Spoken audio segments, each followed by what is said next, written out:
Hey everybody. Welcome to the third monthly Rainmaker US Oil and Gas webinar hosted by Anthony McDaniels, who is Rainmaker's global partner located in Golden, Colorado. Most of you are likely familiar with Rainmaker's monthly US Market Intelligence Report, which is a free monthly newsletter shared with subscribers and whose purpose is to provide concise, accurate, and unbiased information regarding the atmosphere of the US oil and gas industry. Anthony has over 14 years of experience in oil and gas, focusing mostly on upstream and subsurface production, as well as executive level business development. He holds a degree in petroleum engineering and holds professional engineering licenses in multiple US states. The objective of today's webinar is to present some of the key developments from the US oil and gas sector from the past month, and to supplement these stories with additional insights from Anthony, which will help our readers understand some of the implications of these developments. If you have any questions throughout the webinar, please just write them in the chat box, and Anthony will do his best to answer them as they come in. And also, can you please mute the mics? And without further ado, I'll throw it over to Anthony. All right, thank you, Casey. Well, back at it here. Looking at all the stuff we look at over at Rare Petro, trying to pick out pretty good news. So for those of you, I'm going to share our monthly periodical right now on the screen. So a couple things to really kick off here is, all right, I know for people in a lot of parts of the world, this whole thing about the U.S. federal government announcing moratoriums on federal leases. It has less of an impact in the United States than it does in most other places. Much of the minerals throughout the country are not government owned. They're privately owned. As a result, in my opinion, that is probably the main reason that there's so much energy innovation out of the United States, is because you have people that can go knock on a rancher's door and say, hey, look, you got these minerals. Can we explore on them? And we'll pay you, and if we find something, you're going to get a lot of money potentially. So while we have all these administration efforts in Washington, D.C. to, do this and do that, banning or moratoriums on federal stuff, it does have somewhat of an impact, especially offshore U.S. But on the par, that in and of itself it's not something that I look at and say, oh my gosh, the industry is going to die in the United States. There's other things they can do, and that they do that creates more issues with the United States oil and gas industry than these things. So we report on these things because it's a good thing to report on. But I would say that in the totem pole of the things that are risks to the United States oil industry from a political or geopolitical perspective, this is the bottom 20%, in my opinion. So the OPEC administration, next point here, is sticking to the plan of gradual production increases despite pressure from the U.S. to produce more.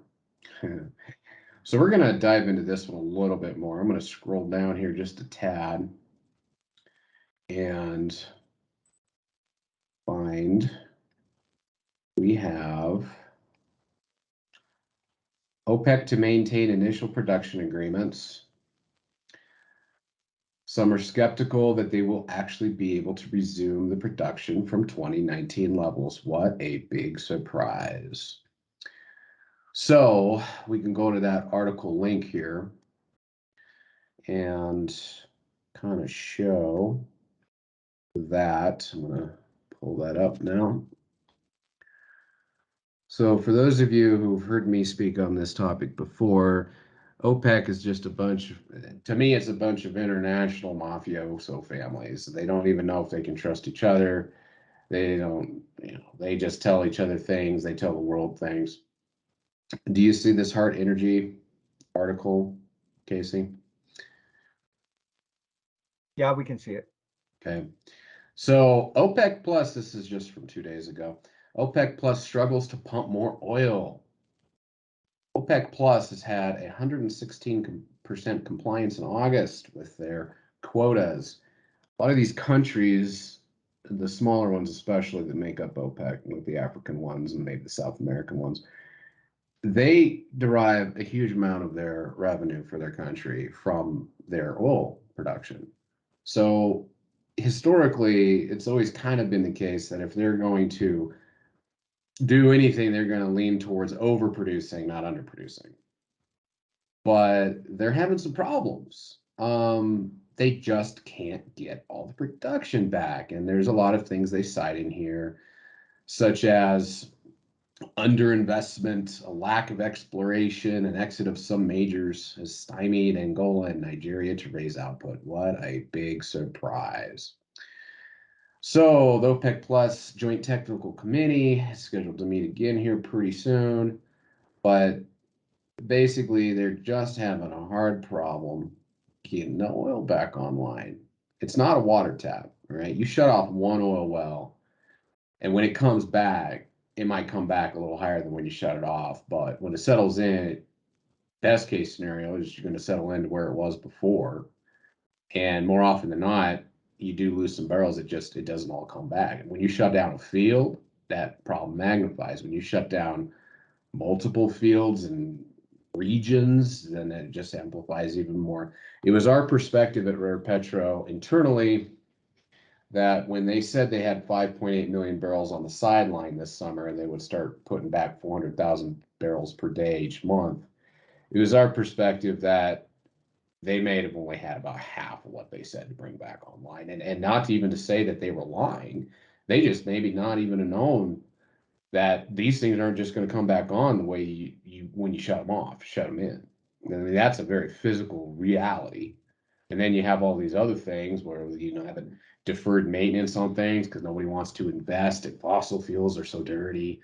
Let's go do this, build some solar panels and some wind turbines. Yay, as you know what, you're still going to need the fossil fuels to do the transition. And if you ignore that and while you're in the process of the transition, you end up with situations brewing like what we have going on in the nat gas prices in Europe and in the United Kingdom. It's absolutely pending a disaster here. It's just they don't have what they say they have. They can't bring back on what they say they can. If Saudi and the big boys in OPEC really wanted to throw everything on the market right now, yeah, they would flood the market for a little bit. Prices would drop pretty bad for a while. But at the end of the day, we figure that if the globe was producing around 100 million barrels a day and consuming around 100 million barrels a day before COVID happened, then you also have to assume that all those wells, like every well, decline. So global oil production's annual decline rate, to say that it's 3 to 5 million barrels a day out of a base of 100, that's a very reasonable expectation. If there's one year in the history of the oil industry where globally there was probably about no development, it was 2020. So everything they said they had to bring back online largely was eroded by base decline productions. Decline, decline, decline. You're not repairing those barrels. And now you add that to the reality that it's hard for wells to come back on the way they were shut off, especially in large scale. And you have the makings for a good old fashioned legitimate energy supply crisis. And if they're having problems now, only 2 or 3 months into bringing production back online, what is going to happen between now and April when they say they will finish bringing it all back online? Right? I just don't think they're going to bring back 5.8 million barrels. One way or the other, they're going to have a hard time doing that. They're already having a hard time doing it. So I think that's very good to note that we are seeing some things shaping up fundamentally that could lead to absolutely massive energy price spikes, not just to the consumers, but also all the way up and down the chain. I mean, and the thing of it is,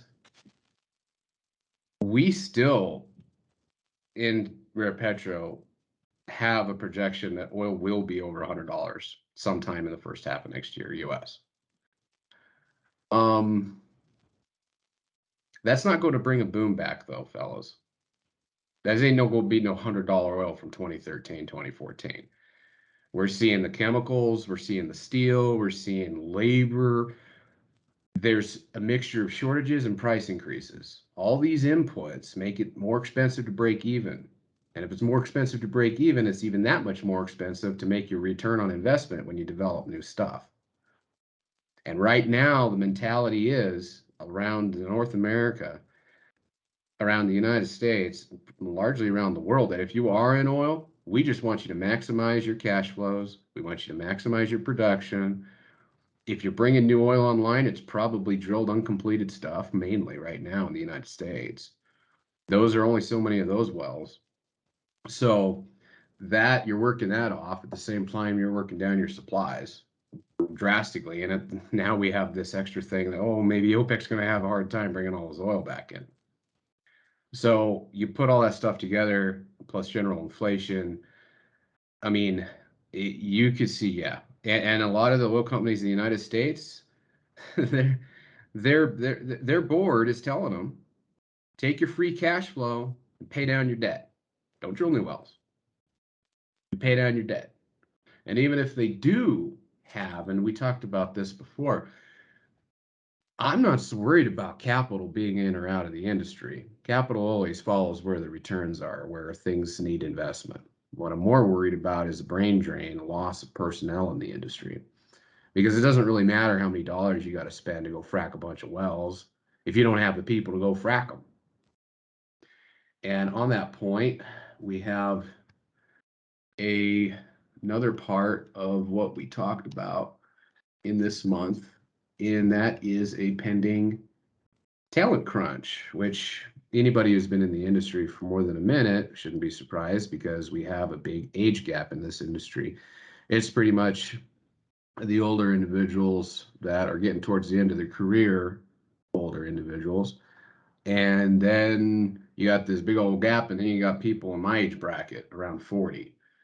So we have this here. U.S. oil and gas industry faces a talent crunch. Labor shortages are cropping up in major oil producing states. So when we look at that, we pull up this oil price article. And what do we see from that? We see that's the link for what that was referring to.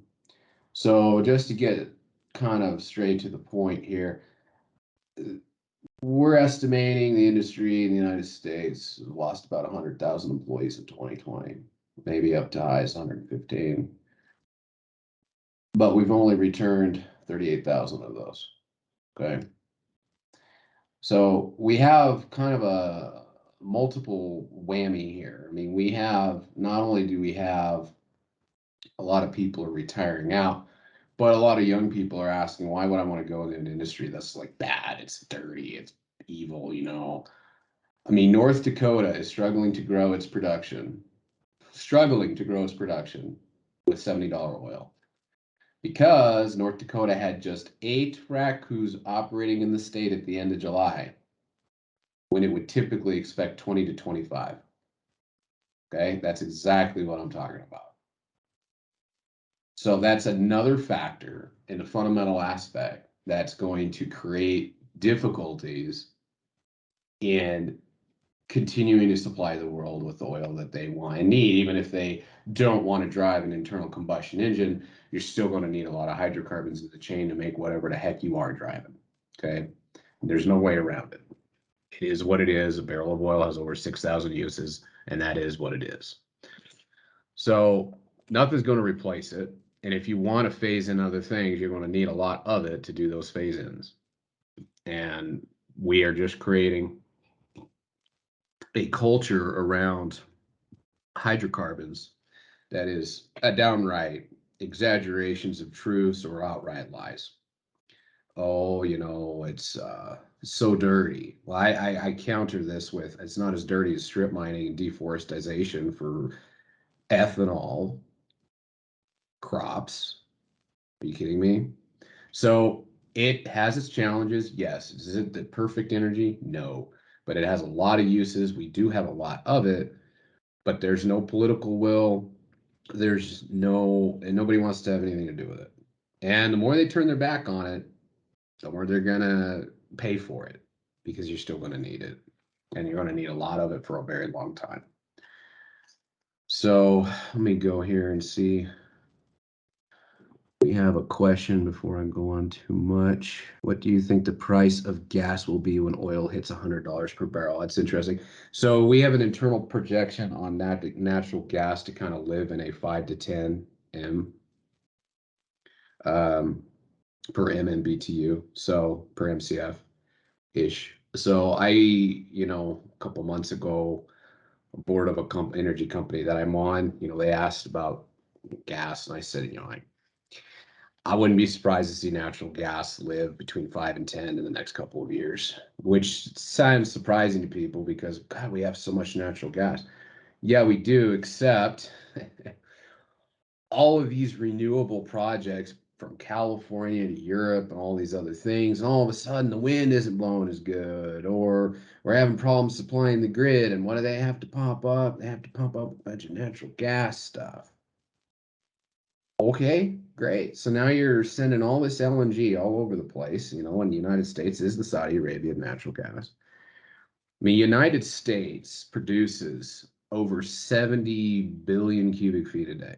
I mean, it's a 10x increase in the last 12 years. It's absolutely astounding. Um, but what we have is all of a sudden Europe's needing to have a lot of imports. We even have a lot of production, but nobody's drilling natural gas wells. Where are we going to get natural gas wells in the United States is mainly the big one there is the Marcellus Basin. But you got a lot of you got a lot of local political cross currents there. You got enough issues in Pennsylvania, but then you go down through the other states, and they're just very, they always think about that Gasland movie that dingus made years ago. It just totally, oh, I lit water on fire, whatever. So they're just very anti. And if you're running a natural gas company, do you really think you're going to go out there, go all crazy drilling and everything because gas touched over 5 something an M? No, no, no. It's going to have to go up, and it's going to have to stay up for a while before that happens. And there's a lot of the other issue with natural gas is that, I mean, it's truly a global commodity now. That's kind of really changed and accelerated in how globally it is traded in the last probably decade, right? Once we our LNG terminals in the United States were originally built to be import terminals, right? And then we started getting the horizontal revolution started out with the gas in the Marcellus mainly. And all these just huge gas wells would come in and they would stay producing. Oh my God, look at all this gas. And then we had to switch to have those LNG terminals be export terminals. And so now we're sending a whole lot of gas right now. The biggest change that we can kind of sift through for the EIA data is that the United States is doing a lot of gas exports, and the biggest ramp up of that change appears to be going to Europe, which would be no surprise given what you're reading in the news. So we have a legitimate potential shortage, not shortages in how much resource we have available, but shortage in how much gas is available when you're going to need it, right? And I'm going to share something else with you guys here right now. Let me get this sized right so it makes a little more sense. But we look at a lot of things at Rare Petro. One of the things we do look at is we look at charts, because all the algorithms that trade these things do the same stuff. So over a long term, though, they do trace fundamentals. So here is a graph of the natural gas front month contract, Henry Hub, going back to the 1990, right? This is when that was really introduced and started trading a lot. So what we see here is we obviously see this massive run up in the early 2000s, right? And we see gas spikes. It does this. It does these this woof and then down, woof and then down. But what I'd like to point out here is when these spikes occur, that's November. These are weekly bars. This is November. This is February, January, okay? February, January. This is winter. Winter in almost every case is when these spikes get really exaggerated. And it would make sense because it's really cold, there's a big cold spell, all these things, and it spikes. We had a spike in the end of summer. I don't even want to know what it's going to look like come January. It isn't even cold yet. So we could see some gas will be extremely volatile like it always has been. But I mean, it's not out of the realm of possibility that we could see spikes over 10 and M, 15 and M if this gets bad enough throughout the winter months. And then it'll come back down more likely than not. But I don't see it living down here in the next 5 to 10 years. It's going to have to be up here because the other part of the energy transition is everybody's need. They don't want coal. They're not good. They're closing or they're not opening or they're not expanding coal mines. And coal is a more regional commodity. You can transport it over long distances, but in most cases, a coal plant is probably going to be within hundreds of miles or 1,000 miles of the coal mines, right? So gas, we're shipping it all over the oceans in massive quantities. And what a lot of these countries, as they're going, like in Europe, they're going to all these green push, as they are in many other places, they need to pop up natural gas power plants to handle the base load with the variations of the turbines and the solar panels and all this other intermittent sources of electricity. Okay. So as a result of that, they've taken and said, well, gas is more acceptable. Let's just put it on an LNG terminals and then put it on a barge, LNG barge, send it over the ocean. It'll burn natural gas. It's cleaner. It'll help support the energy transition. But nobody's been investing in natural gas of any decent magnitude for at least 10 years. So you're going to see some probably pretty epic movements in natural gas. And it's largely going to be nobody's invested in it. And even though we have a lot of it and we're going to run out, if there's a bad winter in Northern Hemisphere and all these gas-fired plants have been popped up just to support baseload on the renewable projects, and all of a sudden, and you compound that with, for some reason, Russia seems to be, God knows what their explanation is from day to day. I don't know if they'll ever tell the truth, but they're not supplying Europe with as much as Europe would expect to be getting. That's the other thing going on right now. And it's not like it's a disservice to Russia to pinch a line back to, kind of get what they want, right? So it's going to be a tug of war, I'm thinking, between how much natural gas can the United States send over the Atlantic versus how much natural gas is Russia going to send over the mountains from Russia to Europe. So we'll see. We'll see. But one way or the other, I don't expect a winter of low natural gas prices. The fact that this spike has already started to happen at the end of summer is it's alarming. It's alarming for those who live in Europe, probably more than anything. They don't have a lot of options. I think back a couple years ago.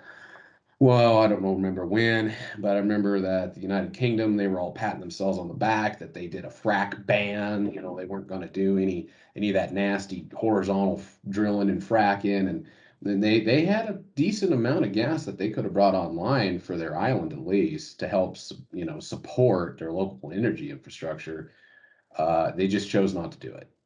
And historically, Britain, I mean, they pretty much started the fossil fuel using and industrial activity with coal in the 1700s. And so they have a decent amount of gas for the size of island they have. But they're just not interested. They don't want to touch it. They would just rather buy it from somebody else. But when it comes to gas, you're not buying all of it like from some cutthroat OPEC country. You're buying it from the United States, which is they're not going to be able to just ramp up and ramp down because the regulatory infrastructure is way too rigid. You can't just go pop a bunch of wells in really quick to send it to Corpus Christi and put it on a freaking barge and send it over the Atlantic.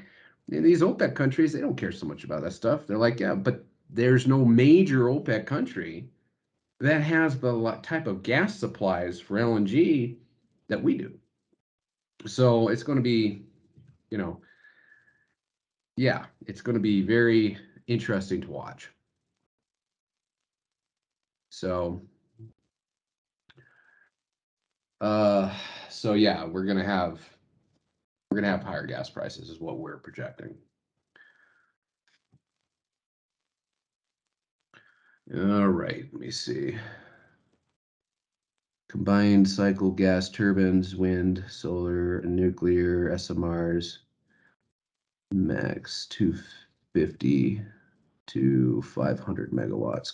Qatar is about to. I made that comment. Qatar is about to be one of the biggest LNG producers around, I believe. Yeah, But they'll, but are they, how many, what's their production in Qatar in natural gas right now? Do you know? I don't know what it is. I don't have the numbers, but they're getting ready to do some pretty big things with natural gas. Yeah, and those are the kind of solutions that are going to be real solutions, but it's going to come. You can't just replace the United States when it comes to the LNG supply to the world. You can, Qatar can help, other countries can help, but it's going to take time. It's going to take time for all this stuff to happen. And winter is coming very quickly. And in that period of time, these things are not going to alleviate their problems unless Russia just, the only thing that could is Russia says, here's a bunch of gas right now. And I just, for some reason, don't see that happen in an immediate future. So other thing, Hurricane Ida causes refining outages. Okay, so we go to, I wanna bring these up again. These are always good to look at, especially over when you pile months and months. So we go to useful links on a Rare Petro website, and we have a bunch of very common links. One of these is to the EIA's month or weekly week in petroleum. Here's our trend, everybody. Here's our U.S. crude stocks. Amazingly, they are still going down, even though we have significant bottlenecks from the hurricanes. That is another sign that the global supply might be below global demand right now. And when we look at refinery inputs, we can see that obviously they took a dive while these hurricanes came in. So if our refinery inputs are going down by 1 million barrels a day, and our crude stock is still heading south, that's an issue that's brewing. It's another sign of all the things we're talking about. If we go to gasoline, we had our first uptick in gasoline inventories for a little bit, but we're still down here. And the other interesting thing about gasoline is we have a bottleneck from the refiners to the gas stations. They can't get enough truckers. So somehow, because of all these bottlenecks from the hurricane, the refiners can't process as much. We're still dropping our crude stocks. And even with the bottleneck between truckers getting gasoline to the gas stations in this country from the refiners, we still are struggling to stay on the bottom end of this 5-year band for our gasoline inventories. So therein lies more fundamental trends that say, man, we're really working some stuff down right now. Nobody's been making any investments. It's political. You're not going to go out there and say, let's drill a bunch of oil wells. Even the Kingdom of Saudi Arabia has to go out there and say publicly, yeah, we're going to look at renewable stuff. We're going to diversify. And that's fine.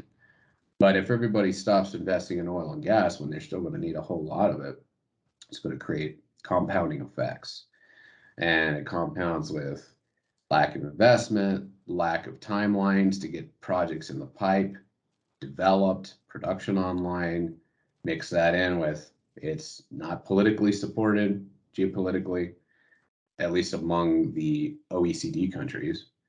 And it's not cool, to go into the fossil fuel industry, so nobody wants to come back. They want to go do something else.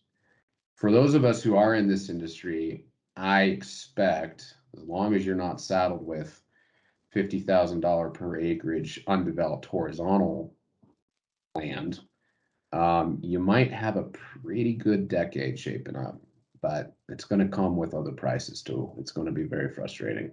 You think the increase in oil prices will make gasoline at the pump increase to the point where people will want to drive those cheaper electric vehicles? That's a great question.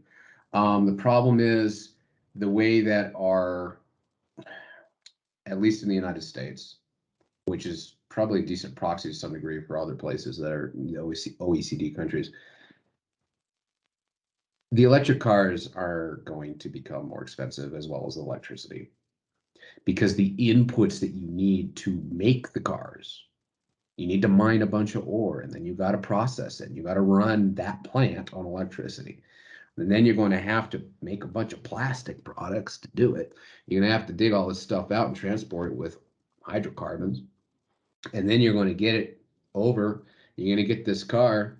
And all of a sudden, the electricity is going on. Why is the electricity going on? Because we're adding renewable infrastructure. Every single place that has added large renewable infrastructure has seen their dollar per kilowatt hour or cents per kilowatt hour go up. Why? Because if you want 10 megawatts of energy production in a wind farm or whatever, how many megawatts, you're going to have to back that up with base load. You could have just had the gas plant. There's your production, right? But when you add extra things to that grid, you're adding turbines, solar panels, substations, wire runs. You're adding, even if it's 1 cent a kilowatt hour, it's going to add to the base price of the electricity. So when you do that, you're going to increase the price of the electricity guaranteed, which is going to increase the price of refilling your electric car, which price of the car is going to increase because the price of the mining is going to increase. Okay.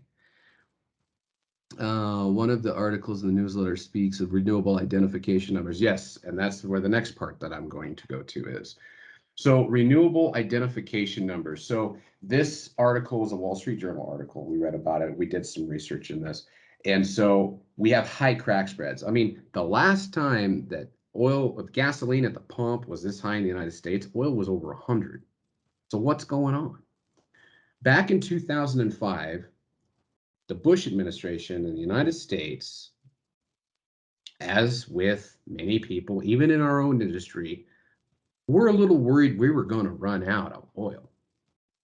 It was peak supply. They were really worried about this. So they drafted a resolution, or whatever you want to call it. They started they needed to put something else in gasoline to stretch it out. So they start putting ethanol in it. The reason they started putting ethanol in it was because they were worried they were going to run out of oil. So they were trying to basically put something else in the gasoline that would still run cars. That was a very short-sighted. At the time, you can be, oh my gosh, yeah, we're running out. We need to try and, that was the genesis of that biofuel thing, ethanol going in gasoline. They were worried about running out of oil. This is not the world we're in anymore. But now it's all about the environment. Okay, so what is a renewable identification number? Basically, if you want to do a lot of brain damage, go ahead and start reading about this stuff. I did a little bit. It's basically a regulatory nightmare if you're a refiner. So you are mandated to put in a certain quota of biofuels. Mainly, this is going to be your corn or your sugarcane-based ethanols, okay, into your gasoline mixture, all right? When you do that, you have to track all these things. You have to make renewable identification numbers. And they're a 32-digit number or something like that changes every time you change. So when you put in so much per 1,000 gallon or 1,000 barrels, you have one number. And then when it goes down to 100 barrels, it just goes on and on. The reporting requirements are onerous at best. And if you don't put biofuels in that gasoline, you're going to get penalized from the government. So you're forced as a refiner to put a biofuel in your gasoline. In case everybody's been living under a rock for the last year and a half, we have seen agricultural products almost across the board, but especially when in regards to grain and corns and all these they've skyrocketed. The prices have gone through the roof. So if the price of the corn goes up, the price of the corn ethanol feedstock's going to go up. And as the same time, the Biden administration says we're going to launch a probe and investigate why gasoline prices are so high. Why did you increase the quota and the penalty for biofuel mandate and renewable identification numbers that directly impacts the price of the pump per gallon?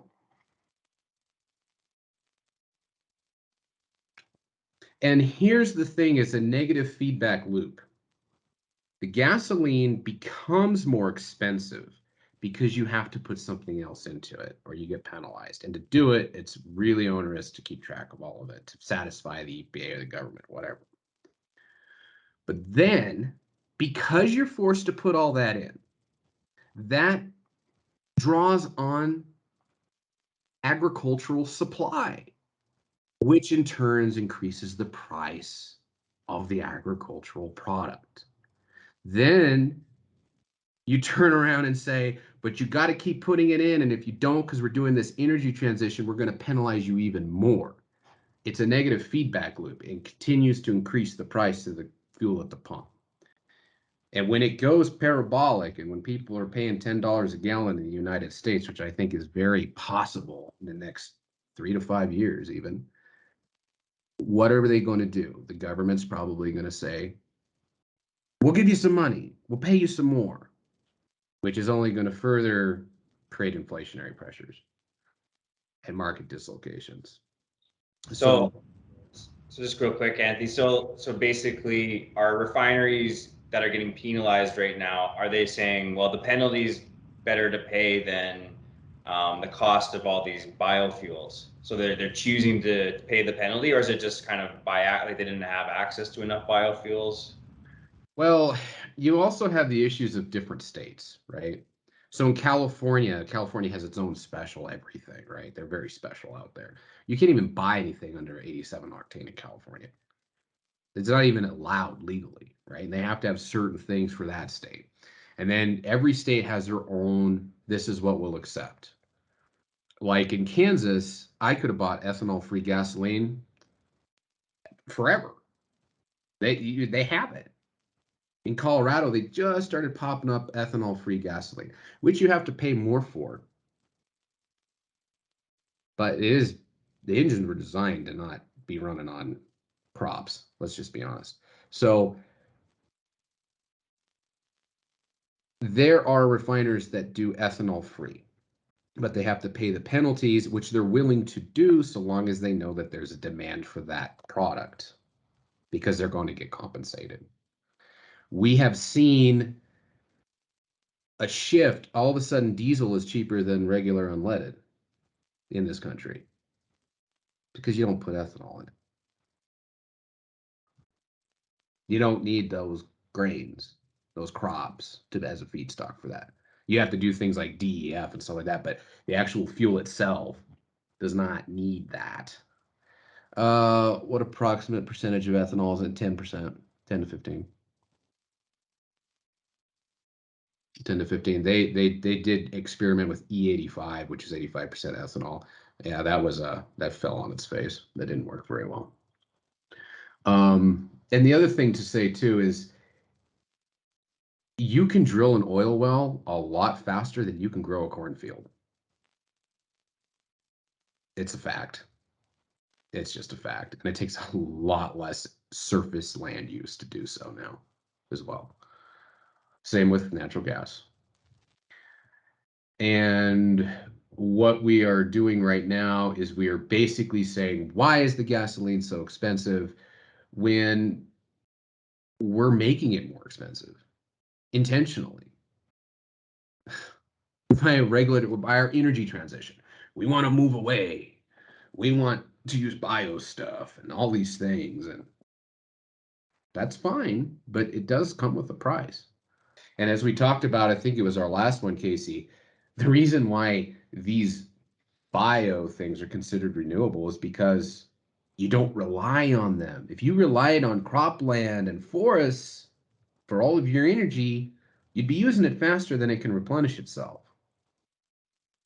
It's just a fact, right? And the only way that you have the energy density and reliability to go dig up in the earth to refine out ore to make batteries and transport all these things and manufacture all these things is because of hydrocarbons. You can't get solar energy without energy input to make the panel. And you're not going to get that energy input to work if you have to rely on crops and forests. It's just not going to happen. So we have this belief system. It is more like a religion, I think, than it is science at this point, that the sun is good and natural energy is great, and we should just do that. We should always be evolving, yes, but where in the chain did we forget that hydrocarbons are stored solar energy from the last hundreds of millions of years? That's what it is. Plants and animals lived, died, got buried, cooked, oil and gas. It's pretty simple. It is solar energy. It's just solar energy that's put into a form that we can use it when we need it, not when the sun's out. It gave us this bank in our crust, this bank account of all this stored solar energy, and we're out there trying to dig holes in the earth to make a panel. Blows my mind. So, yeah, there's a lot of things. I love the idea of decarbonization from an efficiency and use every molecule standpoint. What I think is dangerous is when people think that you can have your standard of living as you know it, not pay more, and have stability, and then just walk away from this thing that is responsible for the entire modern age and every convenience and comfort that you have. I mean, we still use wood. We're not going to stop using wood. We're going to use oil for as long as we exist. It's just how much of the energy pie as a percentage does it make up? We're not going to stop using it. That's a fallacy.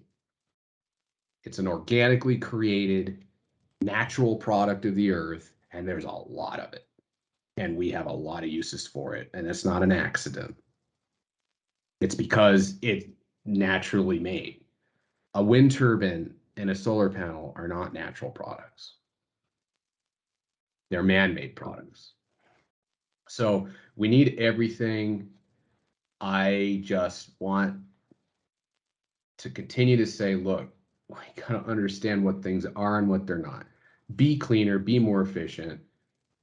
There's a lot of uses for carbon that's better than going out of a pipe into the air. Carbon is a very useful element. And we should be looking to that. But we should not think that just because the wind blows and the tide flows and the sun shines every day, intermittently, but every day, that's all you need. If we do not have coal-fired power plants, and we do not have 1,000 megawatt plus nuclear power plants, where is our power going to come from besides hydro? Yeah, I mean, the coal plants in India and Asia are they're popping those things up like crazy because they have coal domestically. They don't have to rely on, China doesn't need to rely on somebody else for their coal. And they like it that way. So they're going to put up a bunch of coal plants. I personally think that one of the reasons we have not had a proliferation of modern nuclear energy is partly because there's some countries that other countries don't want to be, just stay away from nuclear. We don't trust you. And yes, a nuclear plant is not the same as a nuclear weapon, but it's the first step. of dealing with, the uraniums or the plutoniums or whatever, right? It's the first steps, right? So I think there was kind of a pseudo intentional effort to limit nuclear proliferation as far as plants are concerned, power plants. Nuclear is one of the best options. Hydroelectric was good, was better in the 1900s. There's just too much population density now. There's too many draws on every river. There's too many draws. I mean, we hydroelectric. I mean, that is the crisis that Brazil is facing right now. Is that their hydroelectric fell off a freaking cliff? So what are they going to do? Well, they're going to sign contracts to have Shell go down there. Shell sold their Permian assets. They're going to go renewable. And the first step they announced after that was out this week. They're going to spend $545 million to go to Brazil and have a solar farm. Well, you're in South America where a lot of sun is shining. If that land is not already developed, I can about guarantee you there's forest on it right now, rainforest on it right now, and they're going to cut that down to put up a solar panel farm. Great. Good for the planet. Don't worry about it. I think a lot of that power, Anthony, is going to come from CCGTs, combined cycle gas turbine plants, and there's going to be thousands of them built. Yeah. In the 100 to 800 megawatt range. Yeah. Well, and that's another good point that you make there. I think one of the other solutions that we're going to go to, I think one of the benefits of the renewable transition isn't the renewables themselves helping support the power to cities. It's that they are a step towards microgrids in a way, because now you have this own thing on its side with its own substations and ties into the larger grid. You start putting a bunch of smaller power plants out there with those things, and you may actually evolve into a better situation over time. But what people need to remember is you don't get this stuff without paying the price. And what will be very interesting to see is what is the appetite of the average citizen that thinks, that's great, let's go green. That sounds good. The average person is not an environmentalist, like activist, right? They just want to be comfortable. They want a clean environment. Obviously, who wants a dirty environment when they walk out? Nobody. Nobody wants to see smog. Nobody wants that. But they also don't want to have their utility bills triple either. Right? So it's good to be idealed, right? It's good to have your ideals, but when you got to pay for that out of your pocket, it'll be interesting to see the appetite of the citizens when their energy prices get too high too fast. And I think that'll have a tempering effect on these government agendas, where that will, instead of trying to do this, we're off fossil fuels by whatever ridiculous number these governors and these political leaders, they just throw numbers, they vomit out of their mouth by 2040. What is that? I mean, you can move towards it, but these timelines are ridiculous. It's not going to happen unless they just, find. And part of what they do too is they have these weird accounting things with carbon cap and trade, and you're not actually net zero. You're just paying a regulatory body to buy credits or something. It's ridiculous. So, I think there's going to be a lot of pushback from average citizens this decade when energy prices get high. And at the end of the day, they ain't going to want to hear anything but get the price down. It's too much. I can't pay for this. So during that period of time, there's going to be probably, the coal industry has been demonized for a long, long time. And it's been it's considered the worst from an emissions perspective, right? And from that perspective, it is technically. But the coal industry has been booming for 50 years globally because of the industrialization happening in Asia and other parts of the world that are trying to catch up to the developed countries. So you can even look at something like coal. The only reason that the United States coal usage went down is because our natural gas production went up. We could replace it.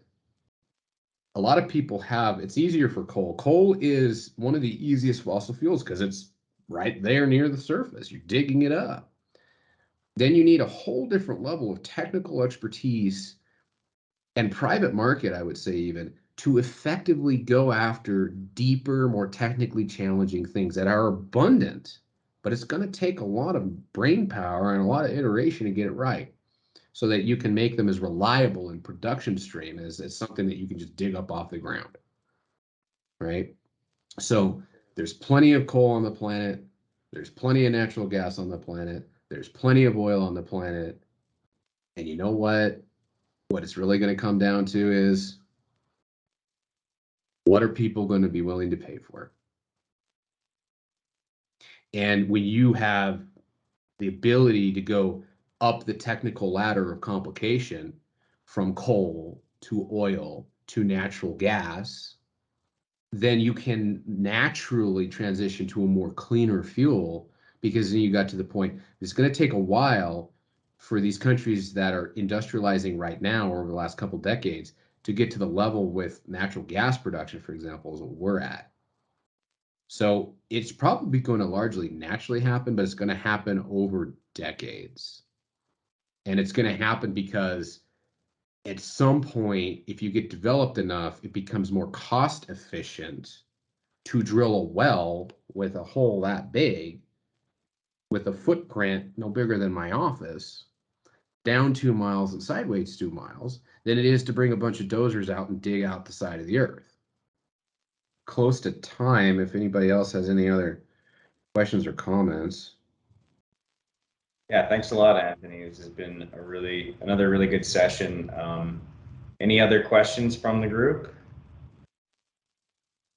We'll be doing this again in a month's time, right after the next newsletter comes out. So for those of you that are going to be watching this in the future, if you're not signed up to the U.S. oil and gas newsletter that Rainmaker puts out every month, just please get in touch with myself or Lillian.